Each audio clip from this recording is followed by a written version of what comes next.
Hi everyone, this is Graham Helfrich. I'm with IHS Market.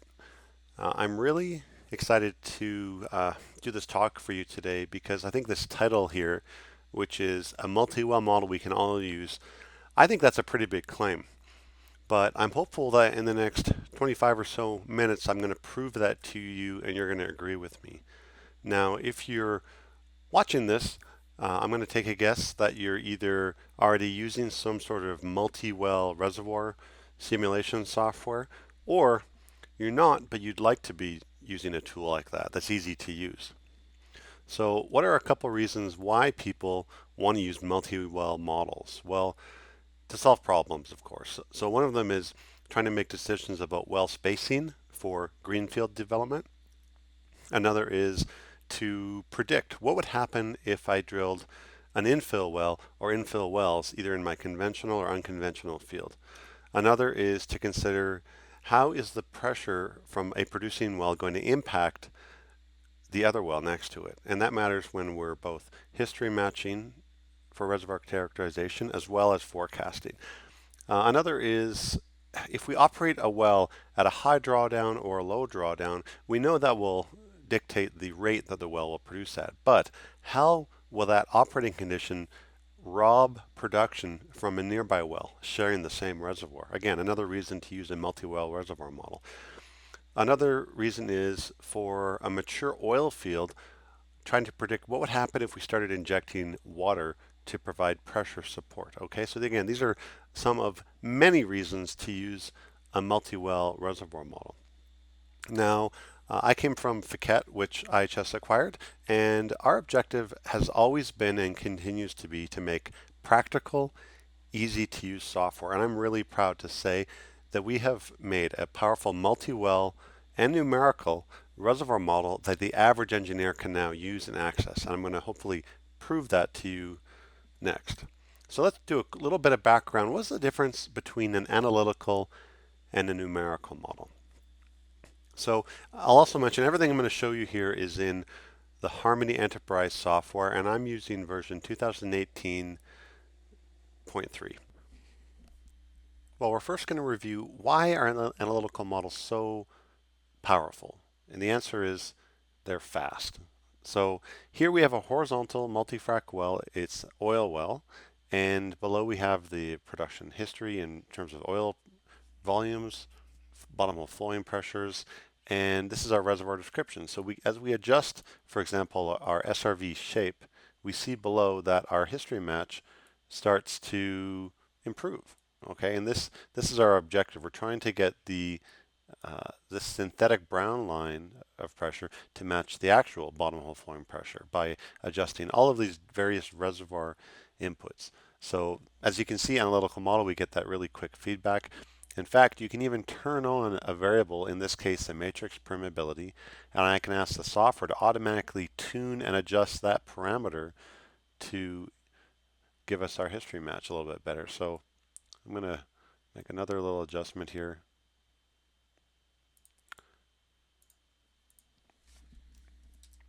See if it can do even better. Okay, so that's starting to look a little better. So again, this is why we like analytical models, because we get that feedback loop instantaneously if we're moving in the right direction with our reservoir description. The limitation is analytical models are single phase. This well has actually produced both gas and water, but we only look at the oil production when we use an analytical model. In contrast, numerical models use relative permeability curves. They look at how the bubble point is affecting the solution gas drive, at how our condensate's dropping out. So let's see how a analytical model's forecast compares to a numerical model's forecast. So here we have a square reservoir. I've put a vertical well in the center.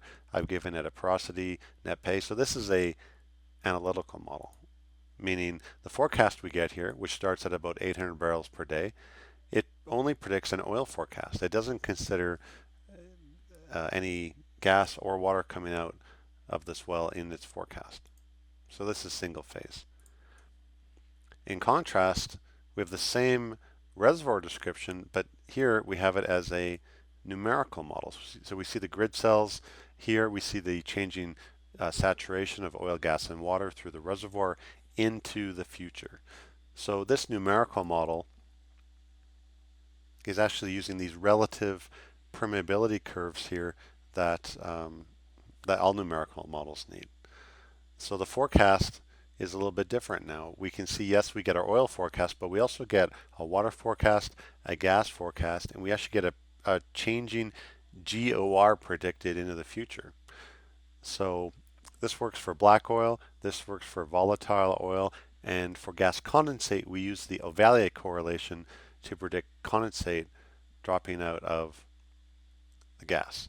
So comparing these two forecasts, this is a rate time forecast using single phase, and then this is rate time forecast using multi-phase or numerical. So we see above the bubble point, they're pretty similar. Once we drop below the bubble point, they differ quite a bit. On a cumulative versus time forecast for oil, we see our single phase or more conservative forecast here and our more optimistic forecast here with the numerical model. Now, one of the reasons that this numerical model is so fast, and I'm sure you agree that it's incredibly quick, is that we use pseudopressure. And we use this pseudopressure between each of the grid cells in the numerical model to pre-calculate the fluid properties. That's the main reason this is so quick. And if you're interested, you're welcome to contact me, Graham Helfrich, or your account manager, and we've actually got a white paper we can send you, and it just does some benchmarking against some other commercially available numerical simulators just to help you feel that confidence in the results you're getting. Okay, so let's look at two examples. We're going to start with a really quick conventional example, and then we're going to look at an unconventional example, and then we'll talk about what's coming in the future. So this conventional example, there are 4 producing gas wells. There's about 3 years of production history, and there's a contract that expires in 2026, and that just means maybe we want to consider accelerating production. A couple of the objectives: we want to estimate the reservoir EUR, considering interference between the wells. We also want to do a what if scenario. What if we drill an infill well? And then finally, we want to try to quantify how much production might we back out or steal from the old wells and give to the new well. And then we'll even do some very quick economics on it to see if it's going to make sense financially. So on my GIS map, I've got these 4 producing gas wells. They're sharing one reservoir.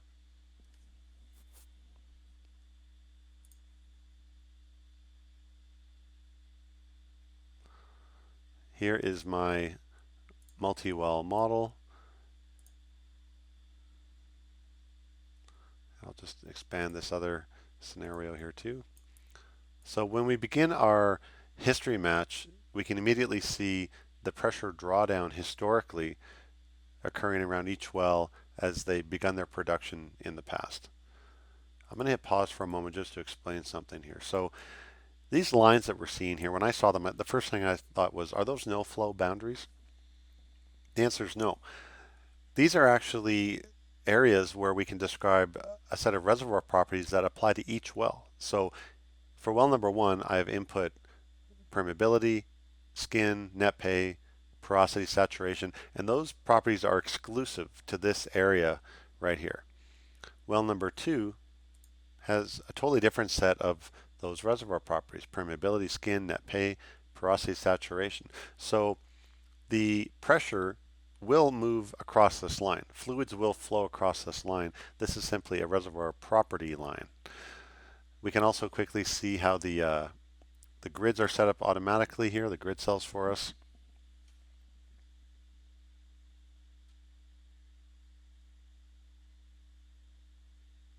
So I like looking at this progress down here. We're about 40% done our history match, and we can even see how we're moving through the history of one of the wells.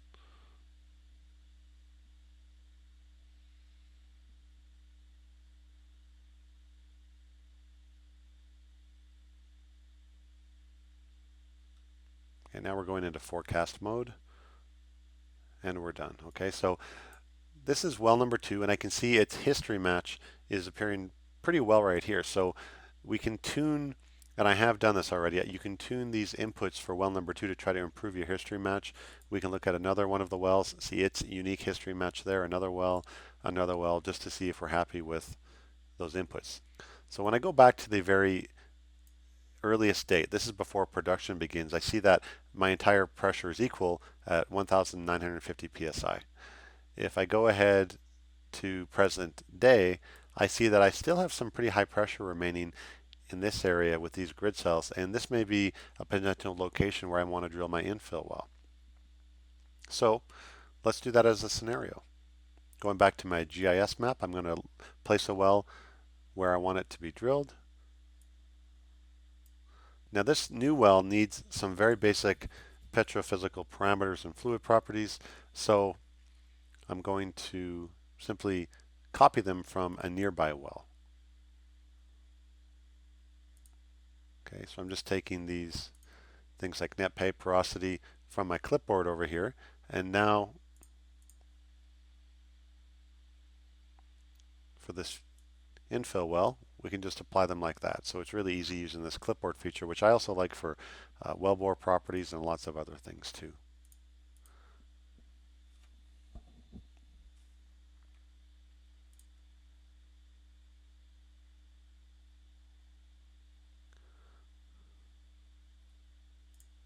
Okay, so in this scenario, I'm going to give this infill well a permeability of 9, skin, and I'm actually not going to include it, and that makes it gray. So it's really nice to be able to include or exclude wells for a scenario, depending if you want them to be tied in the future.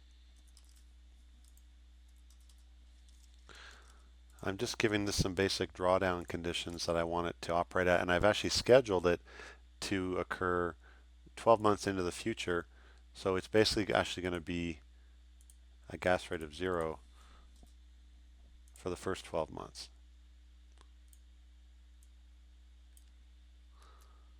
Okay, so I'm going to operate this as kind of my base case, and then my infill scenario will have everything the same except the well will be included instead of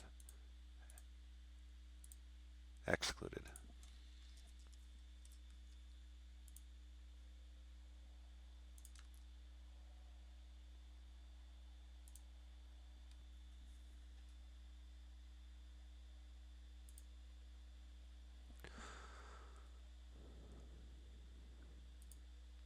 So right now we're just kind of going through the history matching process again, and then we'll see this future well right here will begin its life about 12 months into the future.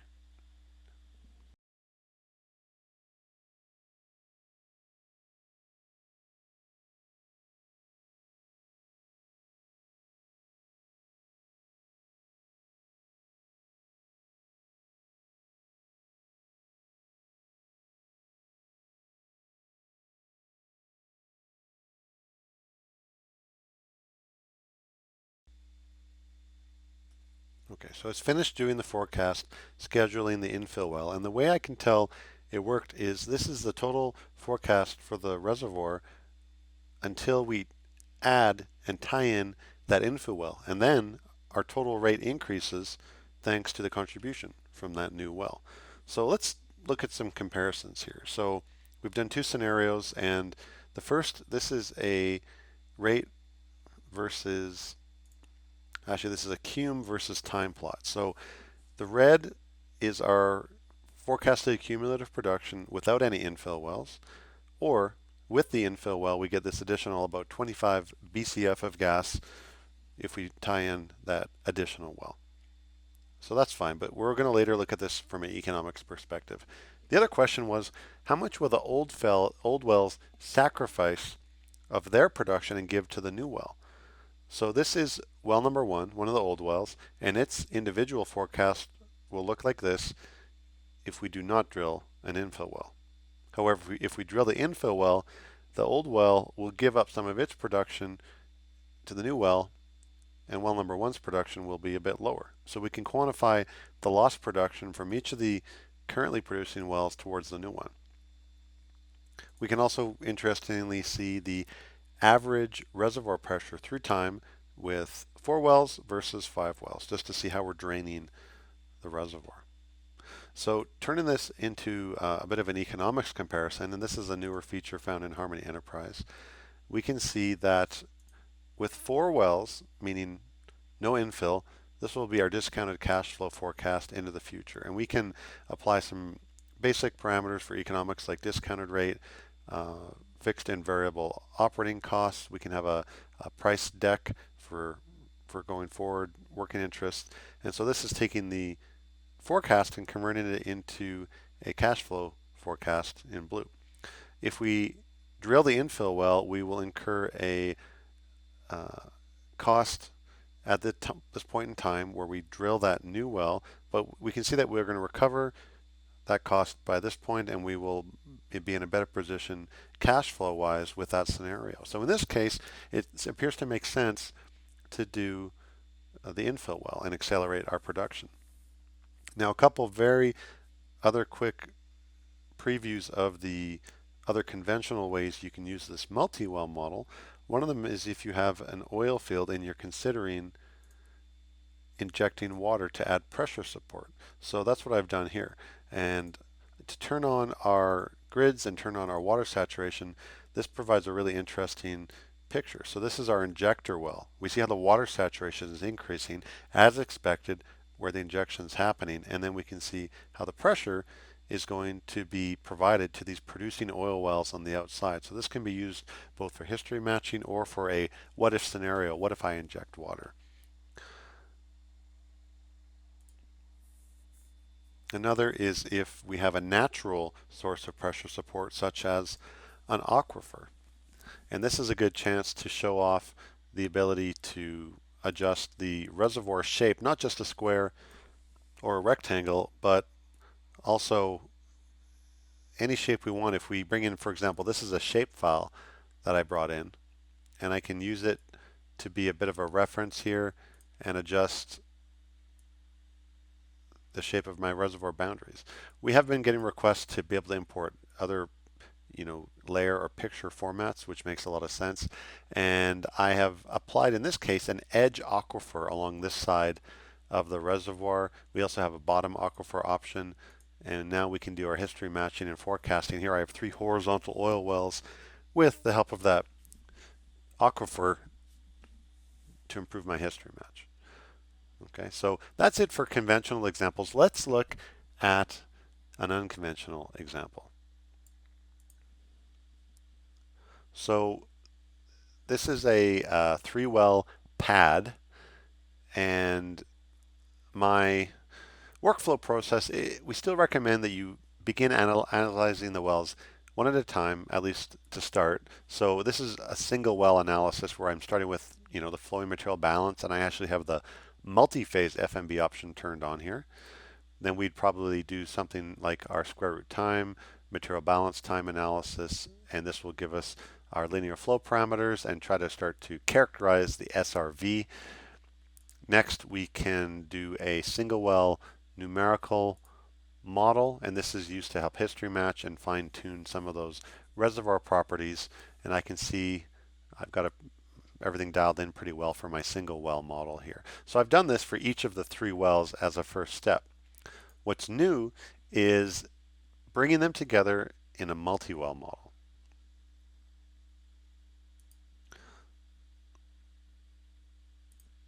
Okay, so I've taken those 3 individual wells and put them together in a multi-well model here.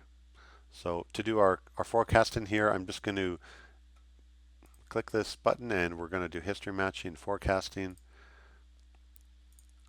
We can see around each frac how the pressure has historically been drawn down. We look at the water saturation through time. We can even turn on our grid cells here if we want to see more of the details.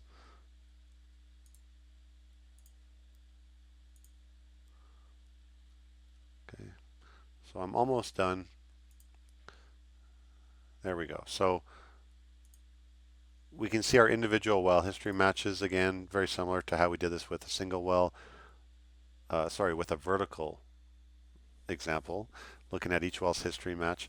What I like with this is we can take this time bar and again go back and look at our initial pressure through the reservoir, 7,000 psi.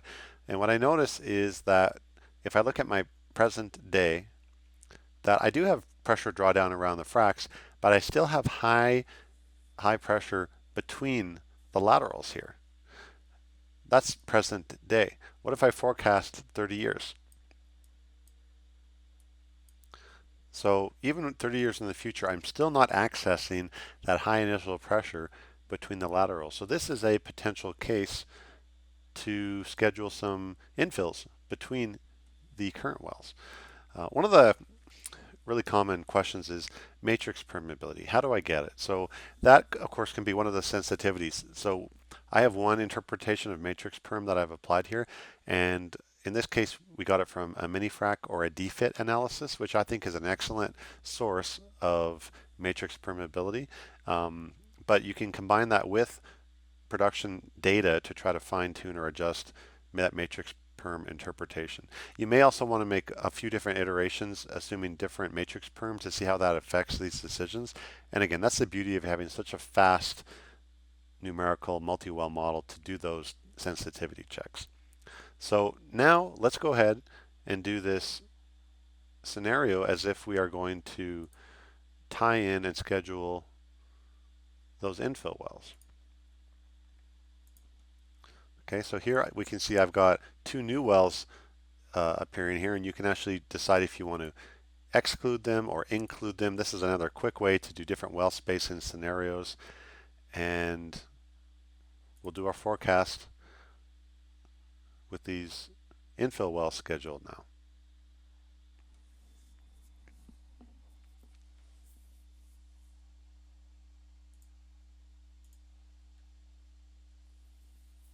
So right now, still doing the history match. We're about 30% done, and we will see, once the history is over, we'll see these wells begin to contribute as we've scheduled them.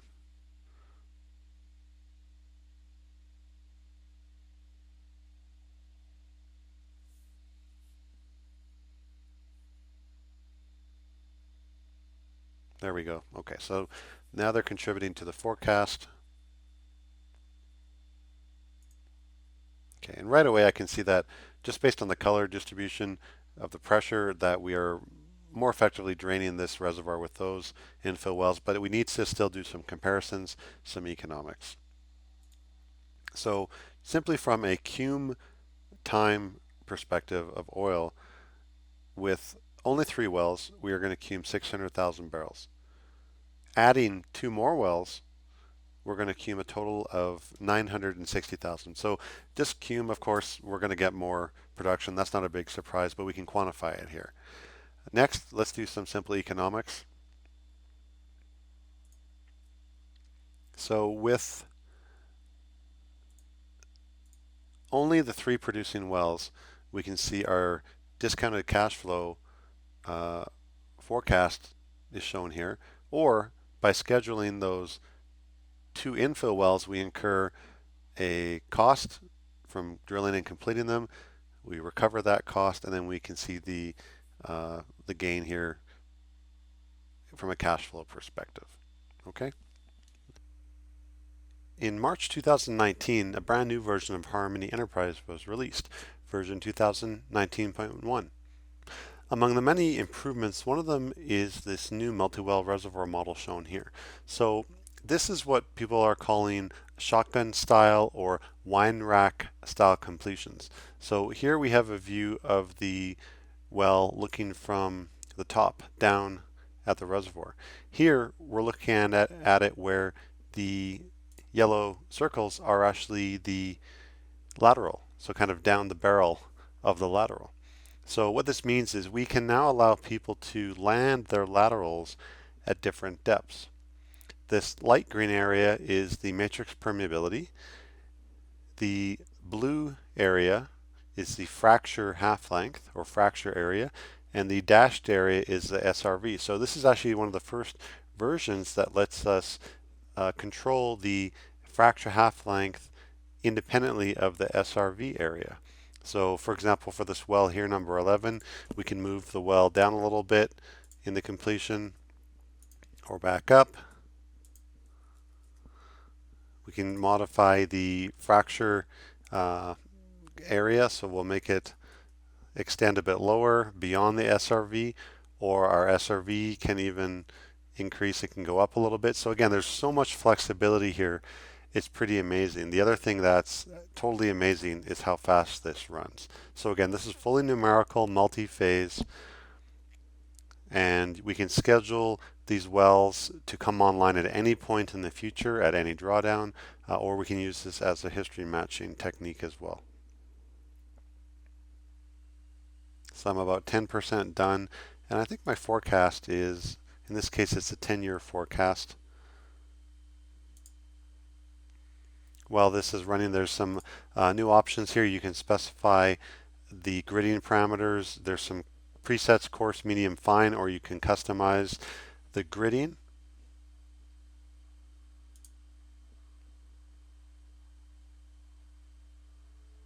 We see we're just about halfway done here, the 10-year forecast. Of course, we can still zoom in and see all the grid cells. This is all set up for us automatically. See the top view.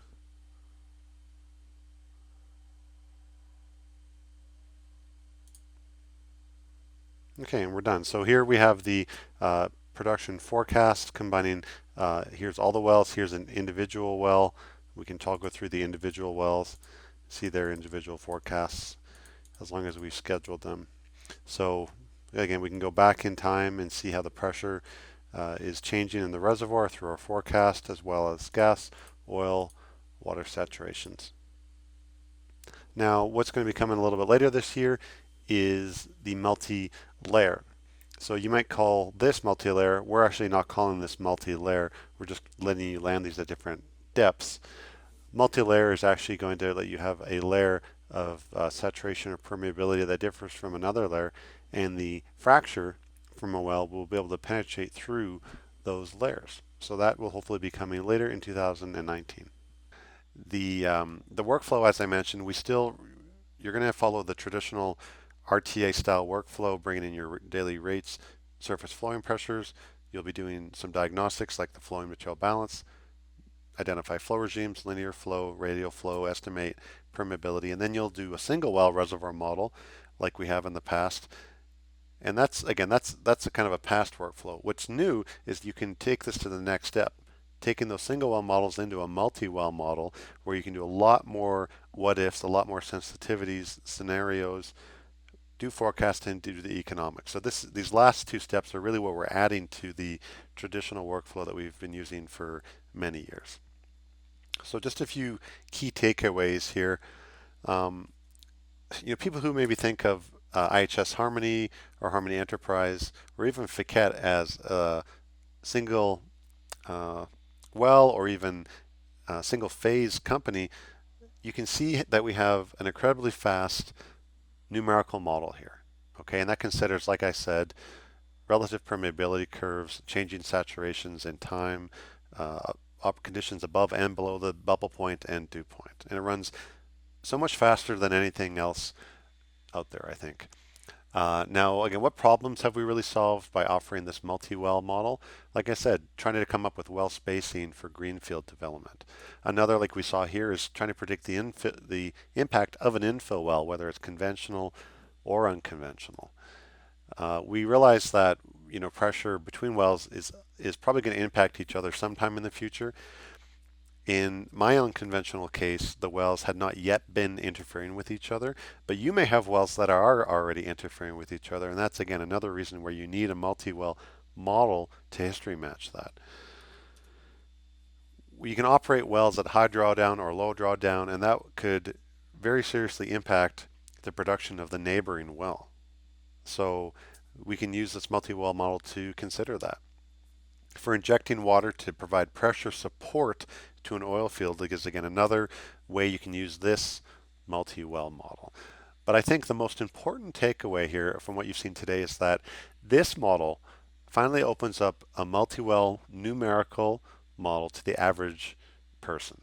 So we know that in the past, multi-well models have been quite a specialized software program and really only been used by specialists, and they're quite expensive. So another thing is just setting up these multi-well numerical simulators. The time it takes is not realistic. It can take hours or days just to get them set up. So we hope we've solved that with you here today. And I really hope that what you've seen here shows you that there is a practical and efficient way to perform multi-well modeling, and that is in Harmony Enterprise. So what's coming next? Well, a little review. So in summer last year, we added the ability to add the injection of water or gas, and that helps for predicting or modeling pressure support. Then we also added at the same time aquifer, another form of pressure support. And then in October last year, we added unconventional wells in the multi-well model, so horizontal multi-frac wells. More recently, in March 2019, we enhanced the multi-well unconventional model, allowing you to land those laterals at different depths, like I showed you. One of the requests we've been getting, especially for conventional wells, is to allow you to modify the boundaries of where one reservoir property begins and another ends, such as net pay. Right now, those boundaries are set up automatically, so this has been a request to add some flexibility and control over those boundaries. Some other completions that we're working on is continuing development of the unconventional with adding multi-layers. And like I mentioned, this will allow a fracture to penetrate vertically through a different layer of changing saturation or any other property in that layer. So that should be coming hopefully around summer of 2019. After we're done that, we're going to keep working on multi-layer, but on the conventional side. Some other requests we've had are the option for automatic parameter estimate, which is something that exists in our single well models to automatically tune input parameters, and we've been getting requests for that to also exist in the multi-well model. We've even been asked to consider adding Monte Carlo risk analysis, which already exists in a single well model, but adding it to the multi-well model. So these are some of the things we're working on. If there's something that's really important to you that you need for an easy, quick, and effective multi-well model, please let me know or your account manager, and we'll definitely be able to take it into consideration with our planning. I really want to thank you for your attention. Again, if you have any questions or feedback, please feel free to contact me, and I'll relay it on to your account manager and our product team. Thank you again.